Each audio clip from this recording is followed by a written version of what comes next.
The top stories tonight in Y News. President Rodrigo Duterte has named a new chairperson and 2 new commissioners of the Comelec. The palace meanwhile assures there was no conflict of interest in the appointment of the officials. Energy Secretary Alfonso Cusi called on consumers to do their part by conserving fuel products as oil prices are expected to continue to increase. The Department of Foreign Affairs has called for the mandatory evacuation of Filipinos in Ukraine amid the rapidly deteriorating situation in the country.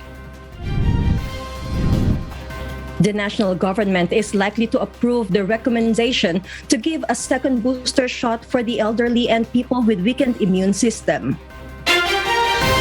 Good evening, Philippines and the world. Today is Tuesday, March 8, 2022. Join us in the next hour as we deliver today's top stories around the Philippines and in other parts of the world. I am Herlene Delgado.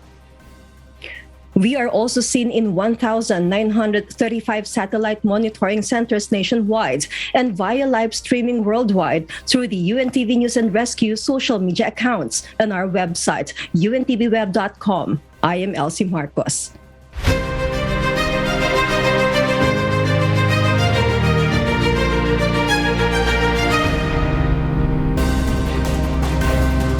Just months away from the May 2022 elections, President Rodrigo Duterte has named a new chairperson and 2 new commissioners that will fill up the vacated positions in the Commission on Elections. The palace dispels concerns on conflict of interest following the appointments. Rosalie Cons explains why. President Rodrigo Duterte has the power of appointment based on the Constitution. This as the palace defends the appointment by the president of the new ad interim chairperson and 2 ad interim commissioners of the Commission on Elections or Comelec. New acting presidential spokesperson and presidential communications secretary Martin Andanar noted that the selection went through an extensive vetting process. Dumaan yan sa vetting process at dapat respetuhin natin ang prerogative ng Pangulo na pumili ng siya. Again, hindi naman ito basta lang na pinipili. Napakahabang proseso at merong mga vetting process. You know, it's not easy to choose an appointee na tatagal sa isang quasi-judicial independent body like the Comelec. Saidamen Balt Pangarugan is appointed as the ad interim Comelec chairperson. He is the former chief of the National Commission on Muslim Filipinos. He is also a lawyer and former governor of Lanao del Sur province. Meanwhile, the new ad interim Comelec commissioners are Attorney George Erwin Garcia and Attorney Aimee Torrefranca Neri. Garcia is a well-known election lawyer while Neri is a former undersecretary of the Department of Social Welfare and Development or DSWD. The directive of the President is to ensure an honest, peaceful, credible, and free elections. The new Comelec appointees will need the consent of the Commission on Appointments. However, this will be done when the Congress reconvenes on May 23 during its canvassing duty for the President and Vice President. Rosalie Cons, UNTV News and Rescue. We serve the people, we give glory to God. The Commission on Elections clarifies that there will be no re-raffling on the cases of presidential candidate Ferdinand Marcos Jr. This despite the appointments of the new Comelec commissioners. Dante Amento tells us why live.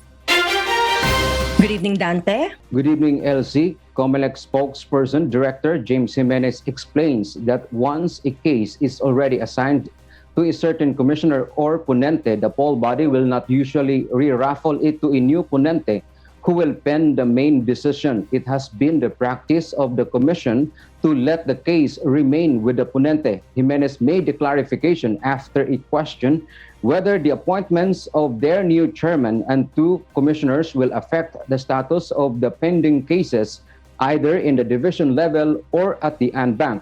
Among the notable petitions before the Comelec are the 3 consolidated disqualification cases of presidential candidate Ferdinand Marcos Jr. pending at Comelec and Bank with appeals, and the other disqualification case of BBM at the 2nd Division. As I know, ang aming practice is that once it's raffled to a ponente, it stays with the ponente. So even if there's a new entrant into the commission, hindi na yun magiging ponente or hindi na siya magkakaroon ng re-raffle.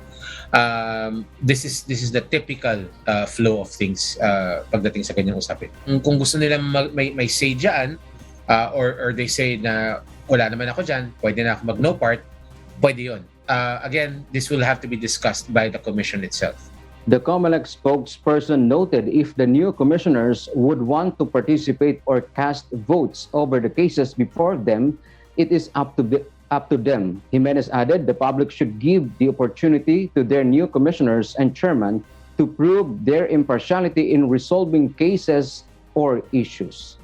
Doon sa batikos at sa kanilang pagkaka-appoint, alam mo hindi pa sila pinapangalanan, alam na natin na babatukusin yung bagong appoint. Simply because ang nag-appoint sa kanila ay ang Pangulo natin, si Pangulong Duterte. As always, ang sasabihin natin is we have to give each individual commissioner the opportunity to prove themselves impartial and neutral in the exercise of their duties. This afternoon, Commissioner Attorney George Erwin Garcia took his oath before acting Chairperson Socorro Inting. Garcia added or said that he will inhibit over a case if the respondent or involved is his former client. Meanwhile, tomorrow, newly appointed Chairman Saidamin Pangurangan will formally assume office. Pangurangan also took his oath before Supreme Court Chief Justice Alexander Hismundo today. The ceremonial turnover of chairmanship would be at 2 p.m. at the Palacio del Gobernador in Manila. And that's our latest live from Quezon City. Back to you, Elsie. Thank you, Dante Amento, reporting live from Quezon City. The Philippine National Police will deploy more personnel on the ground during the campaign period for local elections, which will begin on March 25. Leia Ilagan will tell us why. Several candidates gunning for a position in the local elections are set to hold their proclamation rallies beginning March 25. With this, the Philippine National Police has prepared its security coverage and the deployment of its police personnel.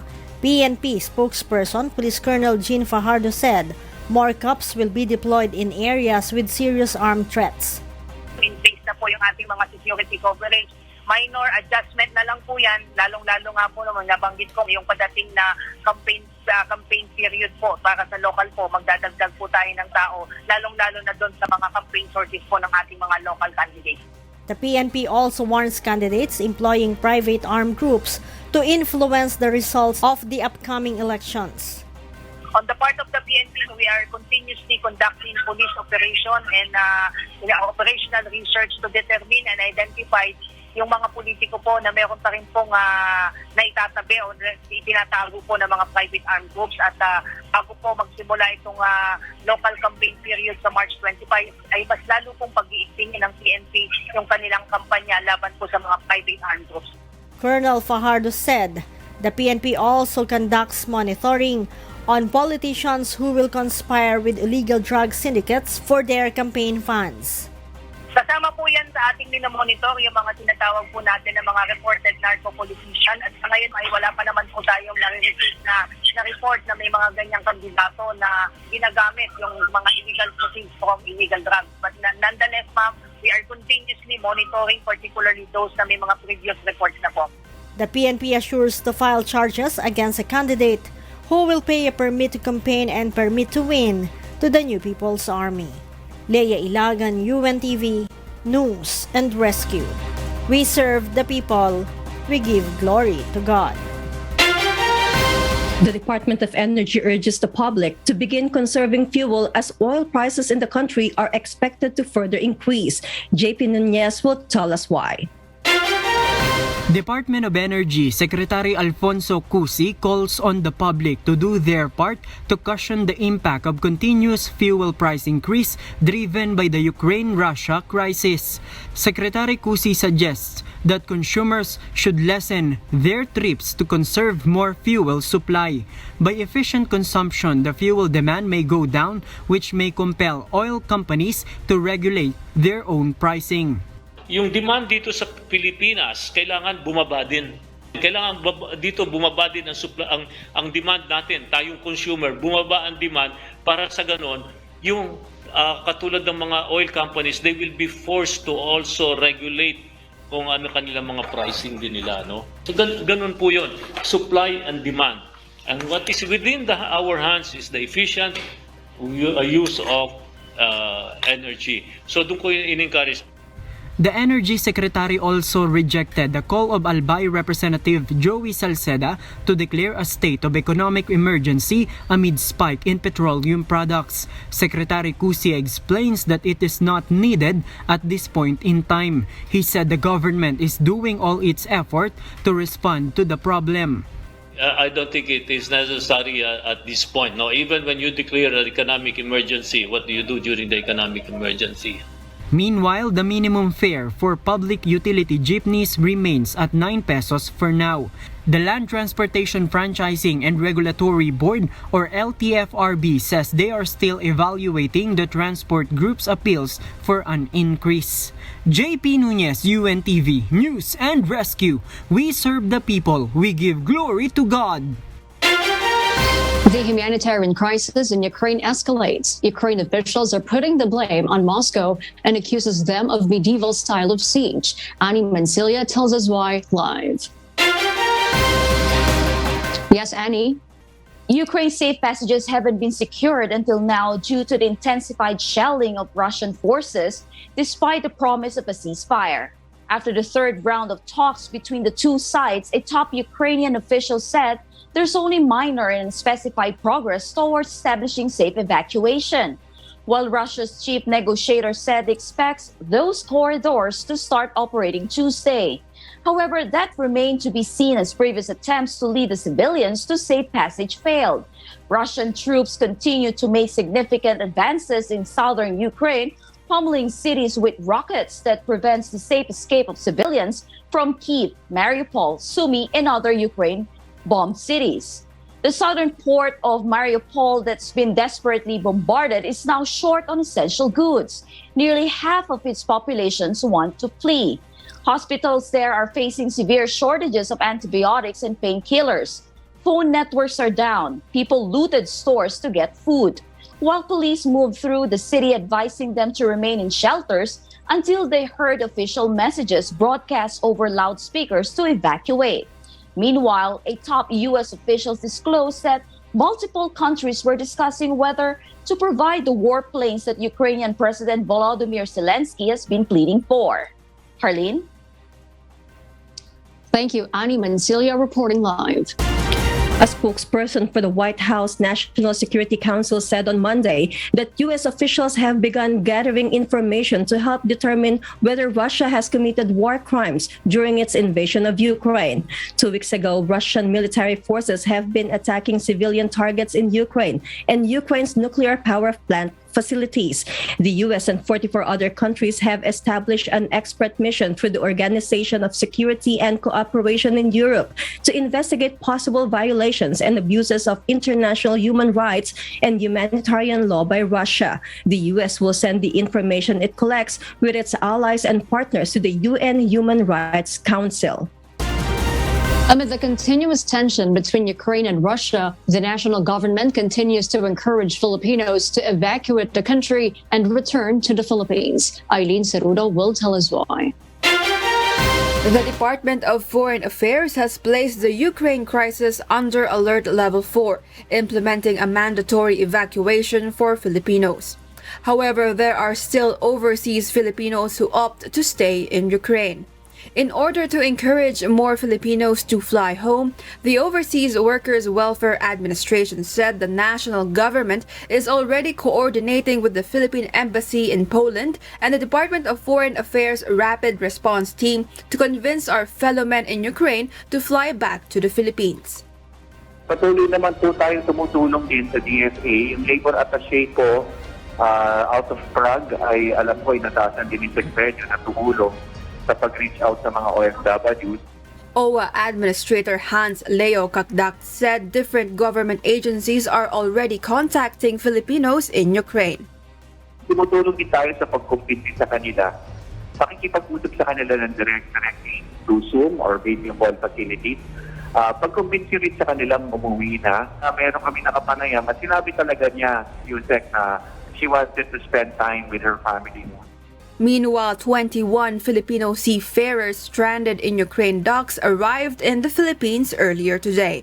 These Filipino seafarers were boarding MVS Breeze and the ship was docked in Odessa, Ukraine for repairs when tension spiked. The stranded seafarers traveled to Moldova from Ukraine before boarding a flight back to the Philippines. A Filipino family also arrived yesterday from Ukraine as part of the DFA's effort to evacuate our fellow men. Based on the data of the Foreign Affairs Department, around 50 Filipinos from Ukraine were repatriated by the government. OWA, meanwhile, assures returning Filipinos will receive financial assistance, livelihood, and education funds for their dependents. Eileen Cerudo, UNTV News and Rescue. We serve the people. We give glory to God. The national government is likely to approve the recommendation of the vaccine expert panel to give a second booster for senior citizens and immunocompromised individuals. Aiko Miguel will tell us why live. Yes, Aiko? Yes, Elsie, good evening. The National Vaccination Operations Center is already finalizing the details on the recommendation to give second booster shots to senior citizens and persons with weak immune system, pending the final decision of the national government. However, the Interagency Task Force Deputy Chief Implementer and Testing Czar Secretary Vince Disus said it will happen very soon. We fully support the recommendations of the vaccine expert panel from the very beginning. At importante po ang fourth shot for our elderly and our immunocompromised. Currently, LC, of the 6.4 million fully vaccinated senior citizens, only 1.8 million have their booster shot. And with the 9.2 million fully vaccinated immunocompromised individuals, 2 million just had their booster shot. Meanwhile, the government targets to inoculate 1.8 million Filipinos in its next mass COVID-19 vaccination drive on March 10 to 12.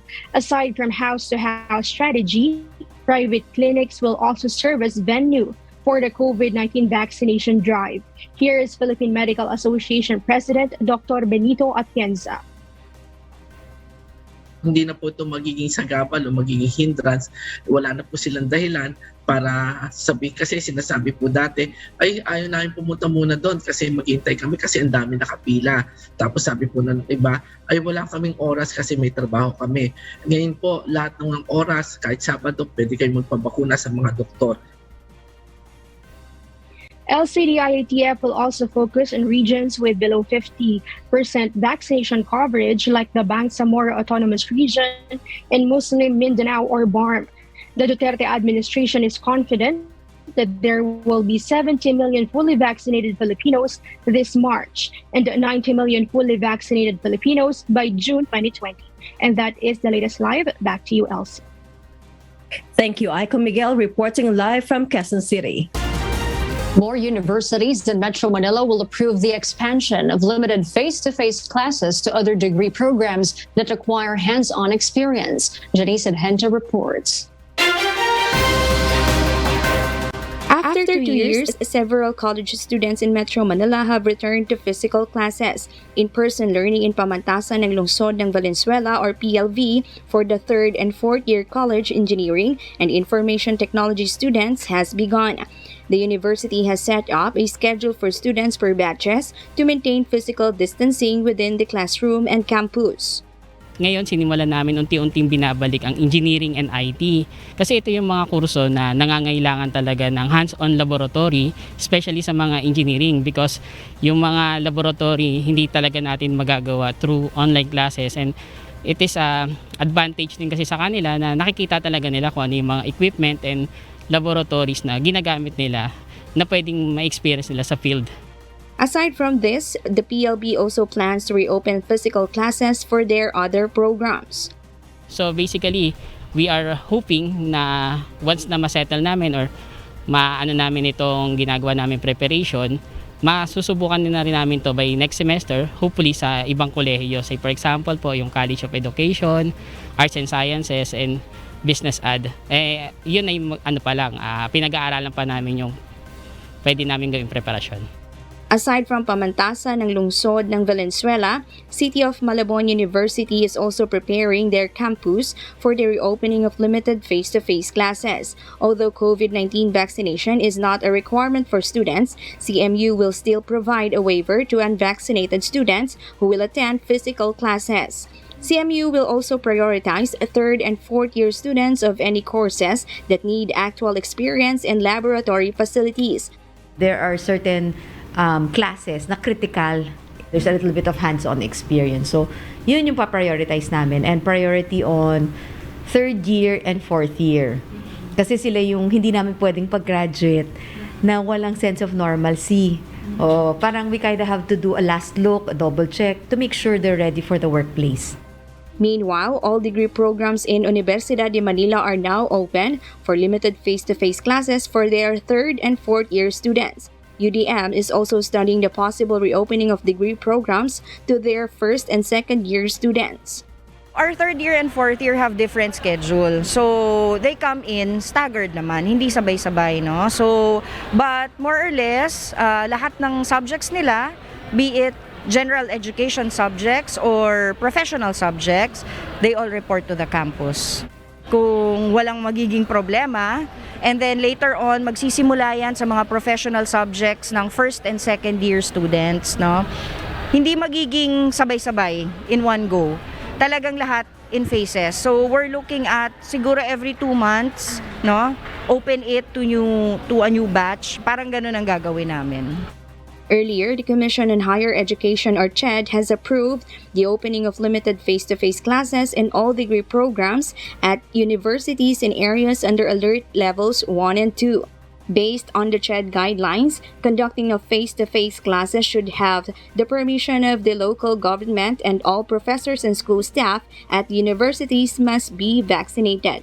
Janice Inhente, UNTV, News and Rescue. We serve the people, we give glory to God.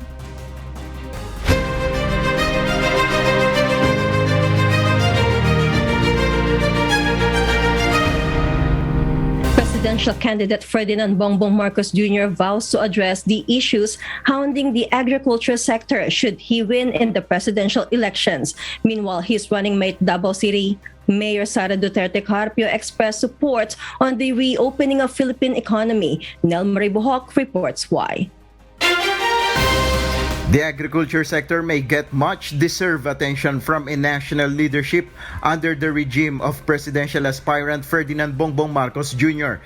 Marcos Jr. emphasized the need to attain food security amid the pandemic.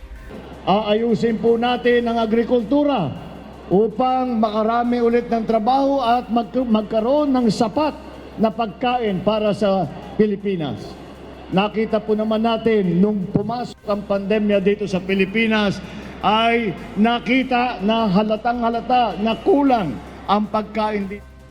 Meanwhile, Vice Presidential candidate and Davao City Mayor Sara Duterte is supporting the reopening of the economy in order to bring back jobs lost during the pandemic. Hindi po natin pwedeng isara ang mga negosyo, isarado ang ating mga lugar. Dahil naandyan na po ang sinabi ng mga doktor, bakuna, gamot. The presidential daughter added that she wanted to further enhance the quality of education in the country through measures such as skills training to boost competencies, adding that quality education is the backbone of good employment.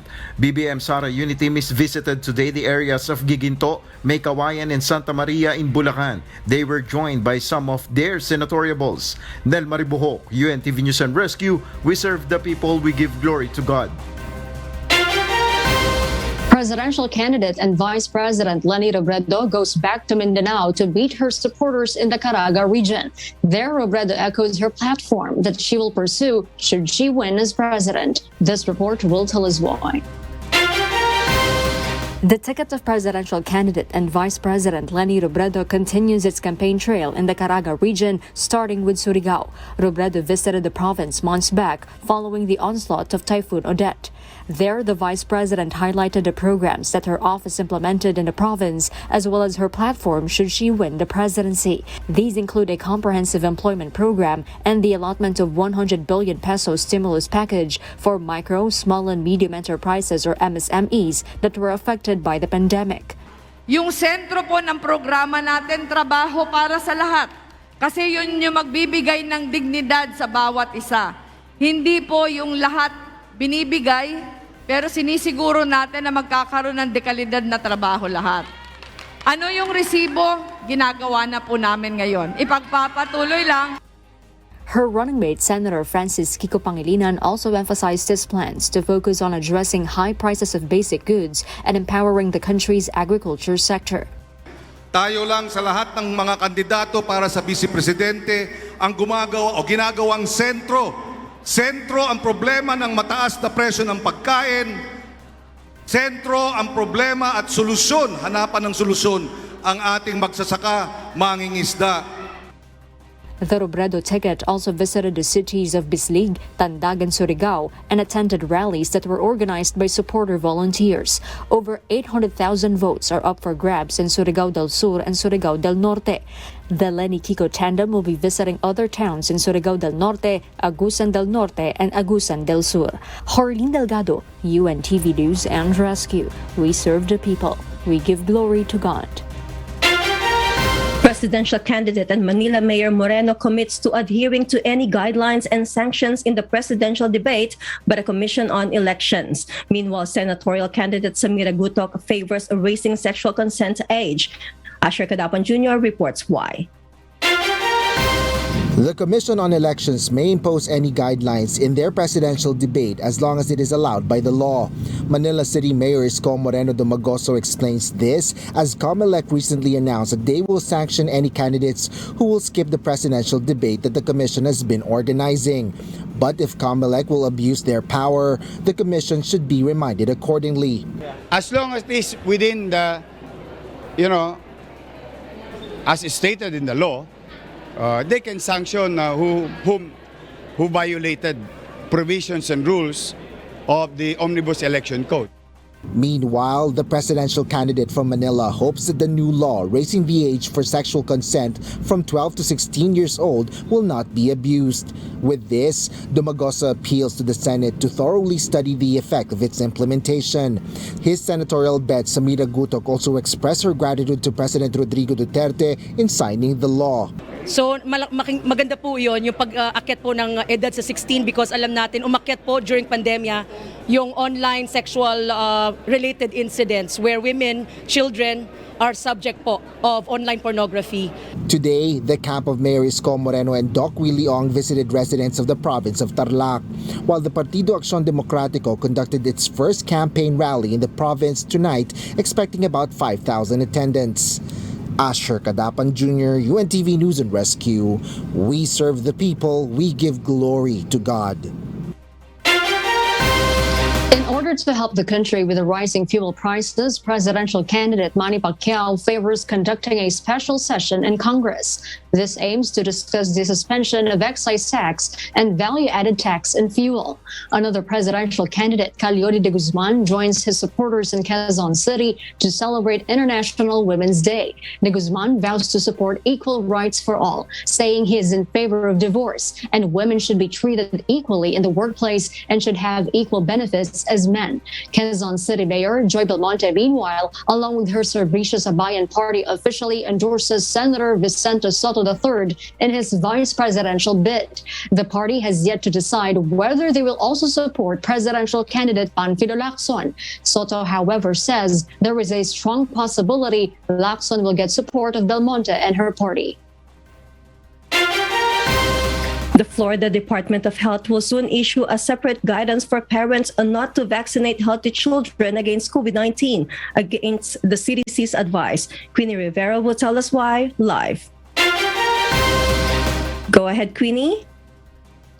The announcement was made right after Florida's Republican government Ron DeSantis meeting with Florida Surgeon General Dr. Joseph Lapado and other doctors, concluding that there is not enough proof to validate the efficacy of the COVID-19 vaccine for children. The panel, made up of highly skeptical scientists and doctors, has since received plenty of backlash from health authorities. Dr. Paul Offit of the Vaccine Education Center at Philadelphia's Children's Hospital stated that this will put children in a highly vulnerable position in suffering severe effects of the virus.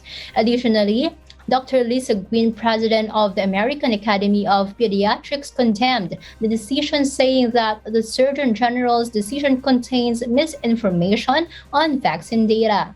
Dr. William Schaffner from the Division of Infectious Diseases at Vanderbilt University Medical Center expressed his disappointment with Florida's decision and is adamant about the vaccine's benefits for all individuals, including children aged 5 and older.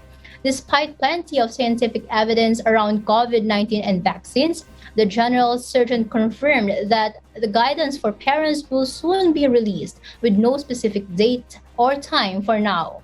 Elsie? Queenie, is there an official recommendation by U.S. authorities about children getting vaccinated? The CDC recommendation from November 2021 is that children aged 5 and above can get vaccinated.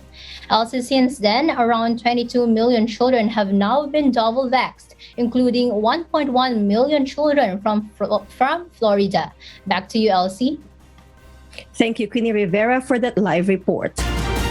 Based on a new study, even mild case of COVID may cause changes and damage to the brain. Marvi Delfin will give us the details live. Yes, Marvi? Harleen, a new research published in the journal Nature on Monday found that there are brain changes in patients who had COVID-19. The study, led by scientists from the University of Oxford, have included brain scans of 401 participants before and after contracting the virus between March 2020 and April 2021. Based on the study, the brain of the patients had shrunk, had less gray matter, and had more abnormalities in the brain tissue compared to those who did not have COVID. Moreover, it was observed that the patients showed cognitive decline, which is associated with dementia.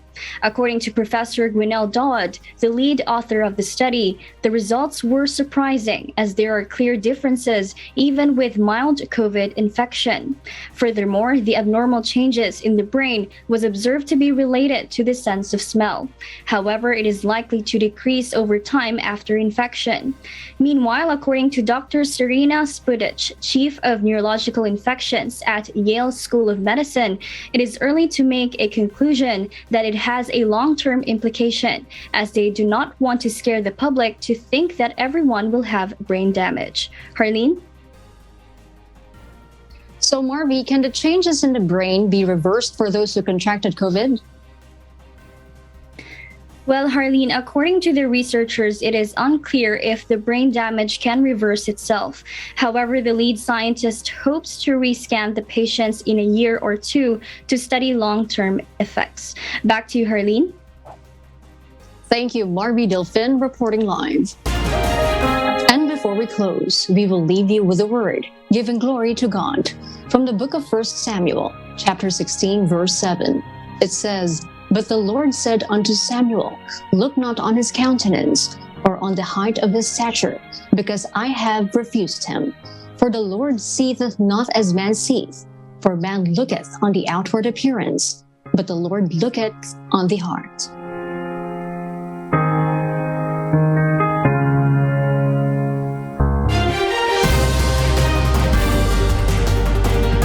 And those are the reasons behind the news on March 8, 2022. Reasons we deliver to you as they unfold. I am Elsie Marcos, reporting live from Auckland, New Zealand. Because we need to know, we will always ask why. I'm Harleen Delgado. We serve the people, we give glory to God.